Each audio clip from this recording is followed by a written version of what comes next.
Help! I have goals. I've got them written down, but I need help holding myself accountable. Please stick around. Find out my goals. Hey everybody, it's Keith Wheeler, KWheelerBooks.com and ReviewMate's Facebook group. I wanted to talk about goals, and I wanted to start something new starting January 1st. What I'm going to do is every month I'm going to post a video on what my goals are for that coming month. And what I'm going to invite is for everyone, when I post it, to, in the comments, post their own either list of what their goals are or their own video. This way, my thought is that we can help each other be held accountable. So the way I've grouped mine is, and I don't want to set more than 10 for the month, but basically what I'm doing is a few goals have to do with past projects, a few goals will have to do with current projects, and then the rest will have to do with future projects. So with that, let's get started.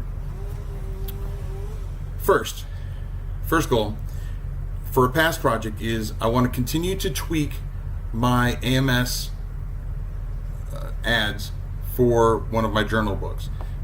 I'm going to do some videos on AMS in the coming weeks, but I'm getting it tweaked more and more, so I'm almost to that sweet spot, I think. And once I do, then I'll just set it up on continuous. Goal number 2 is, again, has to do with AMS. I'm going to start a new AMS ad for one of my previous books to try to get that going a little more with more consistent sales. And the third one that has to do with past is I'm going to reach out to 3 outlets for selling my already existing books at their locations. They don't necessarily have to, I don't necessarily have to get a concrete answer, but I'm at least setting the goal of reaching out to 3 different places. Number 4, this has to do with present project. I'm going to finish and approve the cover for my new children's book, which is Mimi's Adventure. There'll be once it's approved, I will do a cover reveal for that. Number 5 is I have a niche book that is just about done, and my goal for the month of December is to launch that. Goal number 6 is to finish and approve my surprise book. I'm not going to make any money off of it. It's a gift for the holidays for a loved one, and so I want to finish that. Number 7 is to start the first round of edits in The Bad Call, which is my NaNoWriMo novel that I wrote for young adults. Number 8 is for a future project, and it's start lining up ARC readers for The Bad Call. Number 9 is to create at least 1 video content every week. So I've been pretty consistent with that with the What to Learn Wednesdays, but I want to make sure in the month of December, with all the holidays and everything else, that I still try to stay at that average of 1 a week.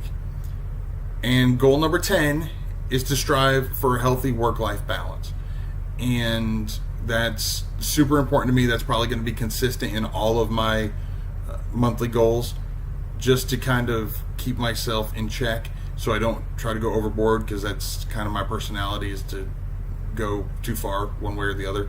So to try to keep a nice work-life balance. Now, in order to consider myself a success for the month, I don't need to do all of these, but I need to have completed, for the month of December, I'm going to set a goal of 60%. Because I know there's a lot of holidays and we have a lot of birthdays in our family coming up. So there's going to be a lot of distractions. So I don't want to set myself up for failure by giving myself a high percentage. So I'm going to, again, set the goal of 60%. So I challenge you to consider making yourself a to-do list. It doesn't have to have 10, but some kind of goal list that has to do with, some of it has to do with writing. Most of mine actually does. But again, work-life balance. Just things like that, maybe it's go to the gym a certain number of times a week. And then by posting it, it makes other people aware of it, so kind of hold yourself accountable.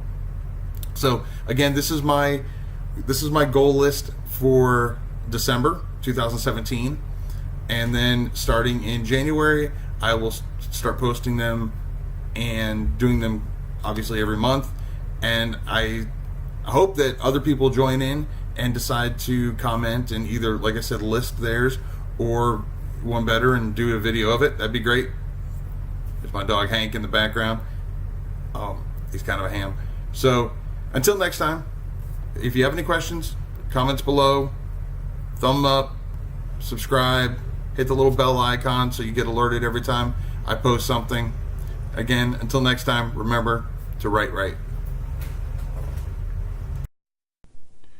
The first thing you're going to do is go to acx.com and you're going to log in. If you have any kind of Amazon account whatsoever, that is the username and password that you're going to use.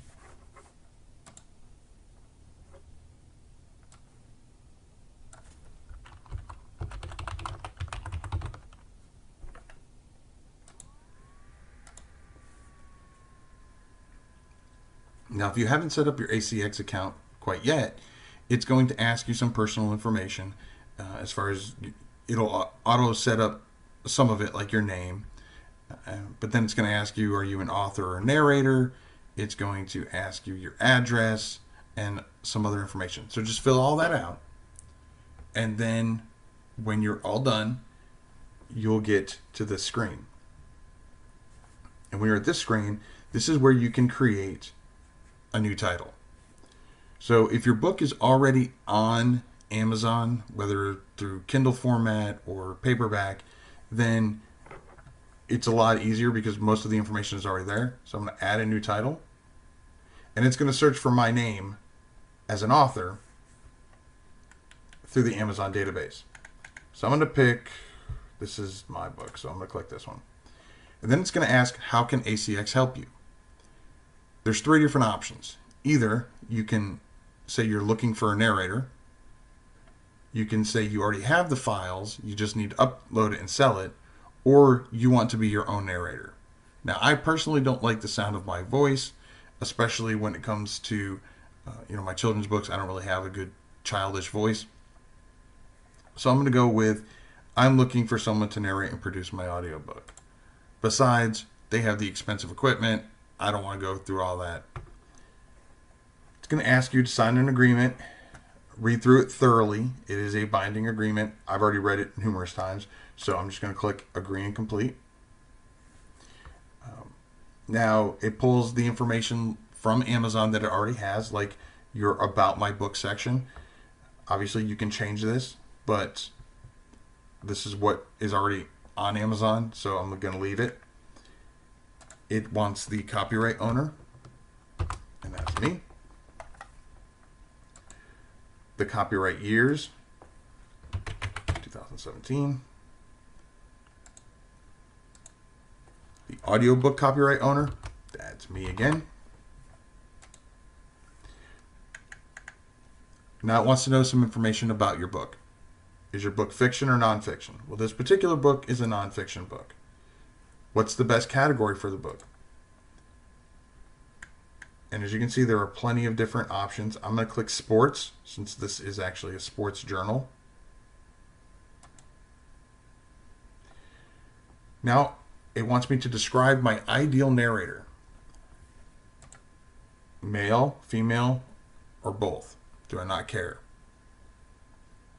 I'm going to select both, because I want to open up my possibility of narrators as much as I can. What language do I want? I'm going to stick with English. Do I want them to have an accent?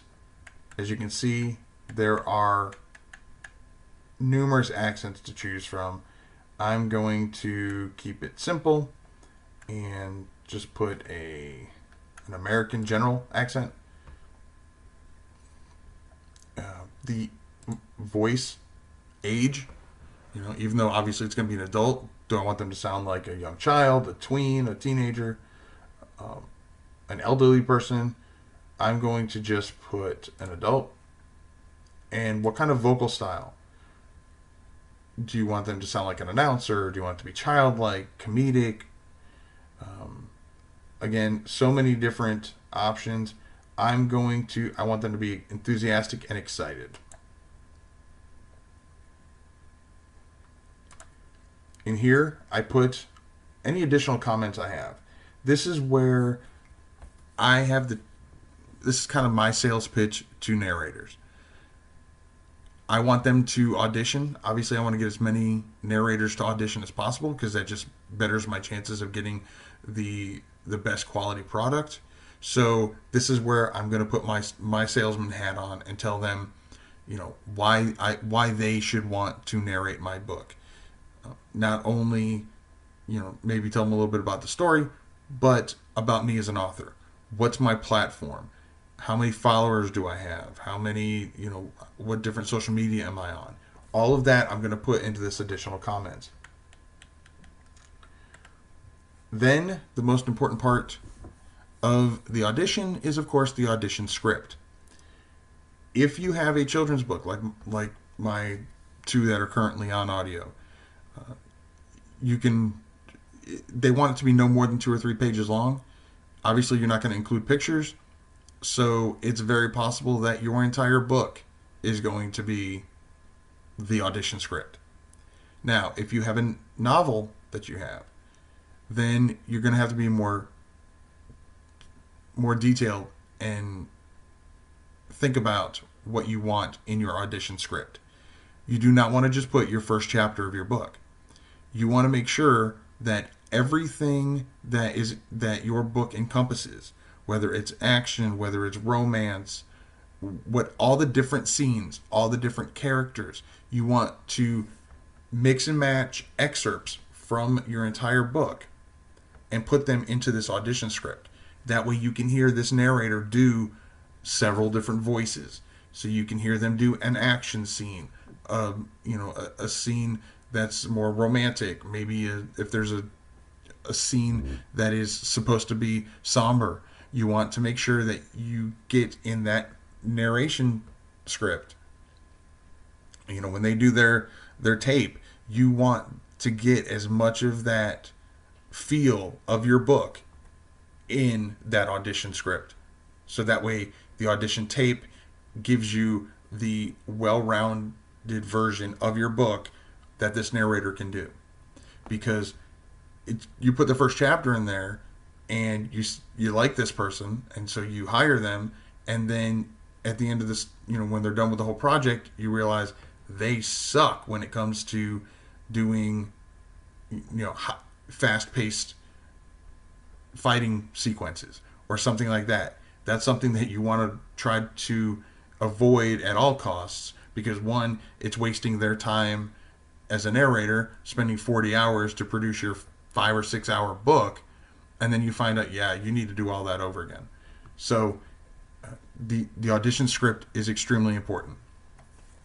And in here is where you just put some script notes, maybe give them a little bit of background, especially if you're going to be cutting and pasting excerpts from your book. In here you can give them kind of an idea of what the story is about. And then you're going to upload your file. Now I'm just going to pick any file because I'm kind of in a hurry. So anything that's a Word document, a PDF, or a text file, they'll take. They're just going to scan it for viruses. Obviously it doesn't have virus. Now my next page asks me the word count of my book. It doesn't have to be exact down to the words, but obviously you want it to be as specific as possible, because that's how they're going to gauge the number of hours your end product is going to be.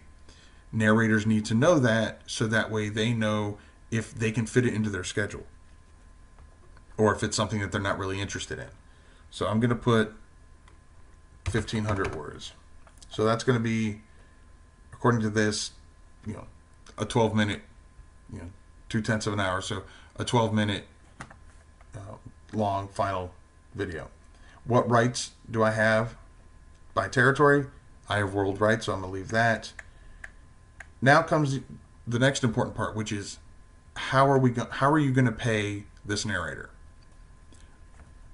Basically comes down to budget. Do you have a budget? Typically, about $100 a finished hour is the norm from what I've seen. Now, what a finished hour means is this number right here. That's your approximate finished hour. So if this says 5 hours, at $100 a finished hour, you're going to pay them $500. Now, it may take them 40 hours as a narrator to record and do all the background stuff that they have to do, but you're not paying them for that. You just pay them for the final product. So you're going to pay them X amount of dollars per finished hour. Now, if that's the case, you do the pay for production, and you specify, I will pay X amount of dollars per finished hour. So, or you can, if you don't have a budget, you can do what's called royalty share, which is what I've done. And what royalty share is, it costs you $0 up front, and you're just going to split your royalties for the next 7 years on this book 50-50 with the narrator. Great thing about that is obviously it costs you $0 up front. There's no risk involved for you. The downside is there's a huge risk on the side of the narrator. The narrator is basically taking all the risk and spending all this time narrating a book that may not sell at all. And because of that, you will get, if you do the royalty share, you will get a lot fewer auditions because there's a lot less people out there willing to take that risk. Now, there are still some really, really great narrators that either still do, a lot of royalty shares. Some will set aside, okay, well, I'm going to do one royalty share project a month. So you can definitely get some great narrators, but just understand going into it that your narrator pool is going to be diminished if you do a royalty share. The other downside to royalty shares is when you do a royalty share, just like if you do KDP Select, you are agreeing to exclusivity. Now, with royalty share, distribution is exclusive to Amazon, Audible, and iTunes. So it's not just Amazon, but you are still limiting your reach. And again, this is for a full 7 years, so it's not just now. So that's something to definitely consider. The plus side is you get 40% royalty. So when you do your split, that 40% royalty is 20% for you, 20% for the narrator. If you decide to do pay for production, you don't have to be exclusive, which brings me down to the next option, which is how you want to distribute. Again, if you do royalty share, you have to be exclusive, which means you get 40%. But if you do the pay for production, you can still decide to be exclusive and get the 40%. But you also have the option to be non-exclusive, which means they'll still sell it through Amazon, Audible, and iTunes through ACX, but you also can put it in any other format you want. The downside is you're only getting 25% royalties. So it all depends on the main determining factor is your budget. If you have a budget, then doing the paid for production will behoove you the best because it gives you more flexibility. Even if you decide to do non-exclusive and you only get 25% royalties, because you're not doing a royalty share, that's still greater than the 20% you would get being exclusive. So again, just things to consider. Both of my books, I have done a royalty share because, I'm still a new author. I want to have as little invested in this aspect as possible so I can save the budget I do have for my promotions and advertising and creating of the book cover and editing and stuff like that. So, if you've got more money to spend, that's great. Definitely something to consider.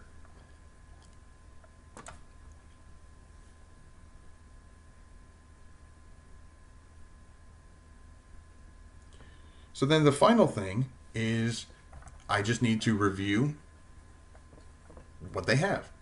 The estimated length, I'm doing royalty shares, my estimated word count, the language I picked, yes, I'm going to be exclusive, and I have world territories.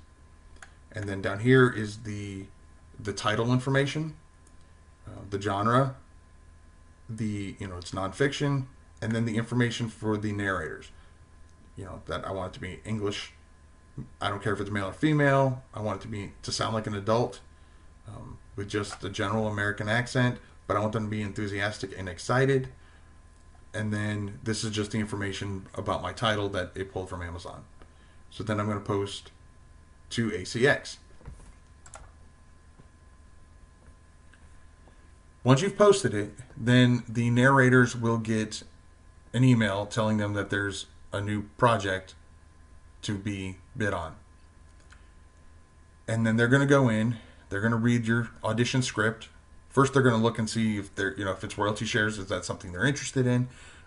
If you didn't do royalty shares, they're going to check and see is that that amount per finished hour something that they can handle. If it's something they're interested in, then they'll look at your audition script. They'll look at the accent, is that something they do? And then they'll record it. It'll probably take a couple days, maybe even a week before you start getting any auditions come through. So don't freak out that it's been a week and you haven't heard anything. When it comes to audiobooks, obviously things are going to take a little bit longer because they have to familiarize with the script. They have to record it. They have to do the sound tweaking and stuff like that to remove the clicks and pops and all that other stuff that the narrators do. That luckily, as an author, you don't have to worry about, unless you decide to do your own narration, which I don't do. And as auditions start to come in, you'll get an email, as well as on your main page, your main dashboard, there will be, right now it says 0 new auditions. You'll have multiple auditions listed. And then you'll click on that and it will bring up each audition. It will tell you the narrator and there'll be a play button. And you play and you listen to the audition. If it's something that you absolutely have no interest in, obviously you can feel free to decline it. If it's one that you think is a possibility, go through them, listen to them multiple times. Maybe have a spouse or a friend or someone listen to them as well, so you get as much input as you can. Once you narrow it down to a few, then you can click on the narrator's name and it'll bring you to the narrator's ACX page, where you will see different audio clips from different projects that they've done, so you can get a better idea of the range of voices and tempos and accents that they have, so you can see what they're used to and what they are capable of. And then when you finally find one that you absolutely like, then you will submit an offer. And that's when, if they accept it, that's when you'll start working on setting up the 2 milestones. Milestone number 1 is the first 15 minutes. And then after you approve the first 15 minutes, then the next milestone is the final book.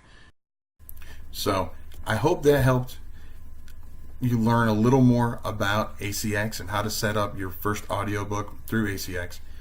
The most important part is to just do it. Just take a chance. I mean, you got nothing to lose. If you don't find a narrator that you like, then you just don't go any further. I also will say, when you do find a narrator that you like, make sure that you message them. You can message them through ACX. There's a great messaging system through them. And communicate as much as possible between you and the narrator. I do that especially when it comes to setting schedules, setting when the first 15 minutes should be available, when the final product should be available. Talk to them. Obviously, you're the client, but understand that you're not their only client. And so you want to make sure that you set reasonable expectations.